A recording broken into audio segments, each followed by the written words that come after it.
In Dubai, two secret agents are infiltrating a building. Their handler Nigel is following everything on the cameras and worries when he discovers that his enemy Liam is entering the garage with a group of soldiers. Nigel tells the agents to leave because it's dangerous, but they keep advancing until they find a door with a special lock.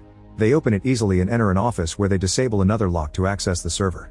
As one of the agents starts downloading the data, the other one sees the soldiers burst into the office and opens fire. A gunfight ensues, but the agent can't handle so many men alone and is wounded. Although he still keeps fighting, the soldiers soon surround him and shoot him down. Before the download can finish, the soldiers shoot the other agent too, and Liam sarcastically apologizes to Nigel before disconnecting everything. In New York, former CIA analyst Jack is living a peaceful life. During his morning run, he notices a car is following, so he runs faster to the park to try to lose it. The car still follows him and blocks the street, thus Jack enters a restaurant and sneaks through the kitchen to escape through the back door. However, the car is waiting for him. Next, Jack enters a bookstore, and when he leaves through the other door he's blocked by two cars, so he's captured. Jack gets in the car and is welcomed by his old boss James, who is now the deputy director of the CIA. At the park, James assures Jack he isn't here to try to take him back, he just needs a favor. He wants Jack to go to Dubai and retrieve Nigel's intel. At that moment they're joined by CIA agent Mike, who will be Jack's bodyguard. James then leaves, not letting Jack say no. When the duo arrives in Dubai, Mike reveals he doesn't know what intel Jack is supposed to collect, he just accepted this job because he needs the money. He lost everything after Jack got him into trouble during an old mission. After Jack puts on an earpiece, he boards a party boat and looks for his contact. Suddenly Nigel holds a knife against Jack's back, thinking this is a trap because he was supposed to meet with James. While Jack tries to explain that James sent him, Mike sees the mysterious Emma in the area and tries to warn Jack, but a signal jammer blocks communications. Nigel notices Jack's earpiece when it makes a screeching noise, so he assumes he's the enemy and runs away. When Jack follows him to the upper deck, Nigel points the knife at him again. Jack says he's here to help, but Nigel laughs as he explains that James is the one who needs help. On the bridge, Emma stares at the boat. Mike tries to approach her, but she sees him and runs until she finds a spot where she can jump, successfully landing on the boat. Nigel tells Jack that James is scared and puts a cigarette pack in his hand.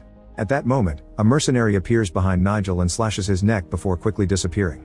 As Nigel drops dead, Emma also appears and points her gun at Jack, who climbs over the railing to escape. The mercenary is escaping on a small boat, so Jack lands on it and the man immediately attacks him. After Jack dodges the attacks, the mercenary starts driving faster to try to throw him off. However, Jack quickly recovers and starts fighting the guy. While Mike steals a boat to follow them, Jack notices they're about to crash into another vessel, so he tries to reach the controls. The enemy grabs him by the neck and starts choking him, but Jack still manages to turn the wheel and avoid the other vessel at the last second. The boat ends up crashing into the pier's railing, causing both men to fall. Jack takes the chance to tackle the enemy and punches him a few times before putting his tie around the guy's neck to interrogate him. Suddenly the mercenary dies from a shot to the head by Liam, who is hiding in a building nearby. As Mike finally reaches Jack, so does Emma, who captures them both. At that moment the police reach the bridge, but Emma makes Mike take them away on the boat. In the morning James received a mysterious package with a file named Starling. Then he gets a call from Liam, who isn't supposed to have his office number. Liam wants what Nigel gave Jack and tells James to retrieve it or Jack will have to die.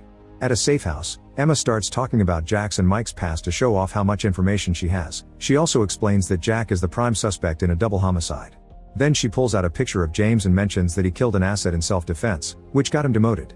Jack already knew that story, however Emma says that it's a lie and the truth is darker. She pulls out another picture that shows the dead asset, who has no wounds. It seems he died from torture. Jack refuses to believe that James would torture anyone, so Emma clarifies that James trained the people who did it. After 9/11, James and Nigel were picked to create an interagency task force called Starling. They didn't have any rules because the government was acting out of rage, so they killed thousands of people in the early days of the war. When other countries started to react, James was forced to take the fall for the entire program, including hiding the names of Starling soldiers like Liam. Emma claims that last night Nigel had nothing to give, he lied to meet with James. She reveals she's an agent of the British Secret Service and announces that Jack now works for her.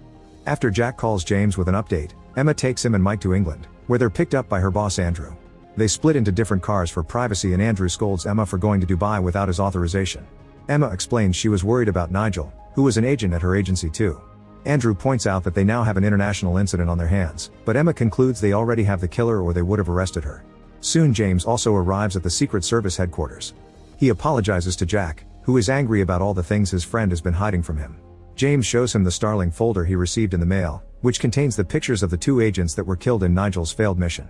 Jack is horrified because he recognizes one of them from his days in the CIA, and James explains that the other guy is from the British Secret Service.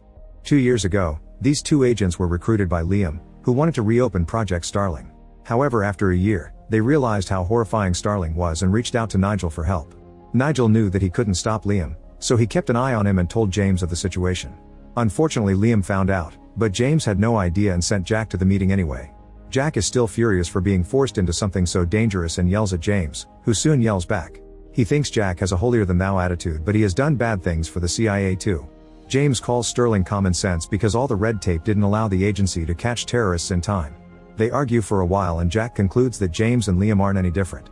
Afterward, they attend a meeting with the Secret Service and Jack tells them that Nigel gave him nothing. Andrew reveals that a flash drive was found in Nigel's killer, which was sadly damaged by water. They were only able to recover a few files, like surveillance images of the Karakoram mountain range that overlaps with Pakistan and China. There also are surveillance pictures of London, together with encoded schematics and bank statements. The most recent transaction was a withdrawal 4 days ago from an ATM downtown. James recognizes all this as Aldgate, an operation he shut down 20 years ago. It was a plot organized by the PMN, a radicalized military group that they infiltrated under Starling. Their plan was to bomb the Tower Bridge. James thinks they should shut down the bridge, but Andrew doesn't believe there's enough evidence yet. A desperate James insists that Nigel called him because he knew he would recognize this, and it's clear that Starling has been resurrected by Liam. Andrew freaks out because Liam is a national hero and even received the Victoria Cross. He has no choice but to send his people to close the bridge. After the meeting, James calls CIA Director Elizabeth and tells her the full story. He met Liam and Nigel in Karachi, where they captured a few PMN men and tortured them until they learned about their plan to strike London. This information took the team to Karachi's wealthiest neighborhood, where they burst into a fancy house and killed everyone in sight. Liam managed to get one PMN man alive, who turned out to be a deputy chief of staff within the Pakistani army. James interrogated him and learned about a safe house in Aldgate, which allowed them to stop the bombing 3 hours before it was supposed to go off. The informant suffered a heart attack during the interrogation and James took the fall. That day Starling was officially shut down, but Nigel discovered that Liam kept operating it. After 9/11, Liam lost his faith in politics and diplomacy and now believes that killing those monsters is the only way to stop them. He feels betrayed and is sending a message to let the CIA know that he'll do what they trained him for. Eventually Elizabeth arrives at the Secret Service headquarters and defends James, using diplomacy to smooth the relationship between their agencies. Sometime later, Jack and Emma are in a van surveying the Aldgate safe house. Mike is also watching from a restaurant and notices a suspicious man in the area, so he starts following him.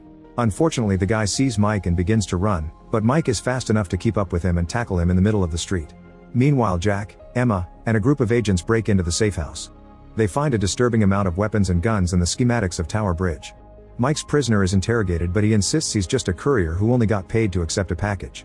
Jack and Emma call their bosses with an update and they both believe this was too easy.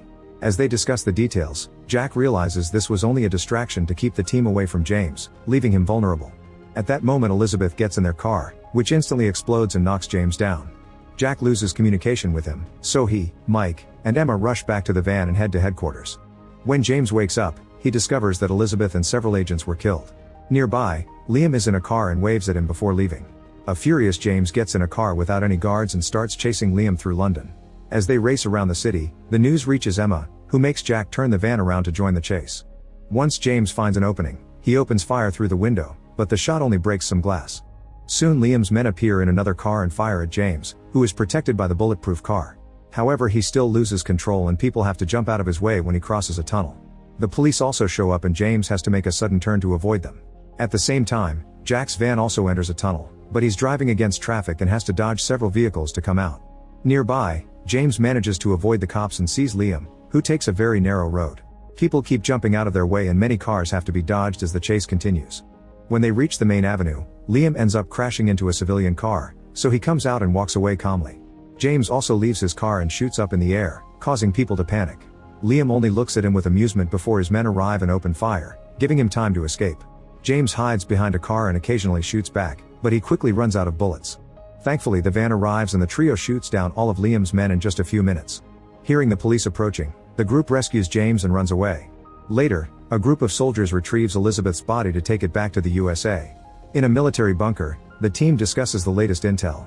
The men they shot during the chase weren't PMN, they actually belonged to a Russian paramilitary group called the Odomstit. They were formed in the 80s, but Starling eliminated them in the mid-2000s. It seems Liam is gathering people from all the terrorist groups that Starling shut down to prove that these people can still cause danger if they aren't killed.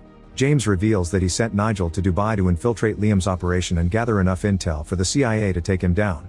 Jack realizes that Liam left the scene without killing James because Elizabeth's unplanned death gave him an opportunity. Now that James is the CIA director, he may approve of letting Liam go to cover his own involvement in Starling. James denies it, saying he wants to kill Liam. A colonel interrupts them because a delivery guy has arrived with a food order for James, which means Liam knows where they are. A soldier confirms the bag is safe, so he brings it inside, and James notices a message that says, "You're not America's first great traitor." This makes him realize where Liam is hiding. Moments later, James finds Liam outside the National Gallery while his team hides among the tourists. Liam keeps taunting James, who gets rather angry and almost attacks. The team moves to help him, but Liam knows they're there and tells them to freeze.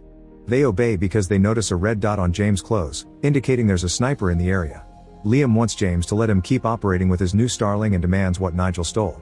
James doesn't know what he's talking about, so Jack approaches them and says he left Nigel's mysterious object in Dubai. Liam tells him to retrieve it and promises to contact them later. When the group returns to the bunker, Jack tells them that he has nothing and only lied to buy some time. He gives Emma the cigarette pack and says he's already checked it, but found nothing. He theorizes that since James thought Nigel called him to give him something, Liam probably thought the same, so he gave Jack a random object to trick Liam since he was watching them. Nigel probably didn't trust the agencies and must have left the real thing somewhere else. That night, Emma takes Jack to a pub and talks to the owner to get the keys to Nigel's apartment, revealing that she's Nigel's daughter. They search the place and find a very old computer, which Nigel preferred because it couldn't be hacked. Emma can't find anything interesting, but Jack takes over and uses his analytical skills to discover that Nigel didn't download anything. He was monitoring transmissions live. He calls CIA technician Patrick and asks him to trace the origin point of the broadcast. While Emma looks around, she finds a Halloween picture of Nigel and herself dressed as Madonna and makes a joke. This makes Jack remember that Liam called Emma Blonde Ambition, which was the name of a Madonna tour. This means Liam has been to this apartment. The only person who knew about this place besides Emma is Andrew, so he's been the mole in the agency all along. Emma calls Andrew and tells him they've searched the apartment but found nothing. At the same time, Jack calls James and tells him that the Dubai mission had been about transmitting all the Starling information to the CIA, but Liam interrupted it. Now Jack's plan is to finish what Nigel started. The next morning, a man watching the bunker calls Liam to inform him that James and Mike are leaving, but Jack hasn't even shown up. Liam tells the guy to follow James. Meanwhile, Emma and Jack arrive at an airport, and Liam sees them because he has cameras everywhere. Soon Mike joins them on the plane, and Emma calls Andrew to tell him that she's called the Arabian intelligence, so she's going to meet with their team. Andrew immediately calls Liam to pass this information. While Liam decides to go to Dubai too, James flies back to the States. In Dubai, an Arabian soldier who used to be a friend of Nigel's gives them a ride. Jack calls Patrick, who tells him that the transmission comes from a skyscraper known as the Dubai Marina. The soldier explains that Dubai doesn't have much crime because it has precise satellite surveillance watching the city 24/7, and this satellite is exactly what Liam is using to track them now. At the Dubai Marina, the men watching the server get a warning call from Liam. Soon Emma, Jack, and Mike enter the building while Patrick guides them through an earpiece. On the upper floor, Jack and Emma find Liam's men and a gunfight ensues. After stray bullets destroy several pieces of furniture, the duo manages to kill all their enemies. A body falls on the glass floor, causing it to shatter. Emma tries to run but ends up falling through the resulting hole. Thankfully, Jack grabs her hand just in time and brings her back inside. Meanwhile, Mike has entered a different room that also has mercenaries. He acts fast and kills them all in seconds. When a hidden man is about to attack his friends, Mike shoots him from behind. At that moment, Liam and his team also arrive in the building. The trio keeps moving upstairs, killing any guard they encounter along the way. Mike splits from the group again to keep an eye outside while Jack and Emma keep advancing, using a fire extinguisher to create a fog that allows them to take the remaining guards by surprise. When they finally reach the main office, there's a special lock on the door. Emma simply solves this by shooting the wall to create a hole. Then she puts an explosive on a metal door to blow it up and find the server. Patrick guides Jack to connect his tablet and he starts transmitting all the information. Andrew's betrayal is confirmed when his name appears on the list. At that moment, Liam and his men enter the office, so a new gunfight begins. Jack calls his other contact, revealing that James didn't actually go to the States and is on his way to the skyscraper. Meanwhile, Mike is on the roof taking control of a crane. Both teams exchange several bullets but nobody surrenders. Liam throws a grenade, which knocks Jack and Emma down and leaves the server unguarded. Emma moves near a window to shoot a mercenary, who responds by furiously tackling her. After some struggle, Emma manages to shoot him again, so the guy drops her. As Patrick announces that all the information has been downloaded, Mike moves the crane and throws a box at the window, knocking down the mercenary in the process. Emma takes the chance to shoot the guy in the head. Afterward, Jack and Emma keep firing at Liam, which allows a mercenary to sneak behind them and shoot Emma. Jack quickly kills the man before hiding a bleeding Emma behind a box. Then Jack comes out and gives Liam his tablet, pretending it has all the information. Suddenly a helicopter appears at the window, so Jack drops to the ground before James' men open fire, hitting Liam with several bullets. Unfortunately he is still alive, so Jack shoots him in the head. In the morning, Andrew gets arrested. Emma has survived the fight and promises Jack to work together again in the future. Sometime later, Jack returns to the CIA as James' deputy. Make sure to subscribe and turn on notifications so you can watch more videos like this. Thanks for watching.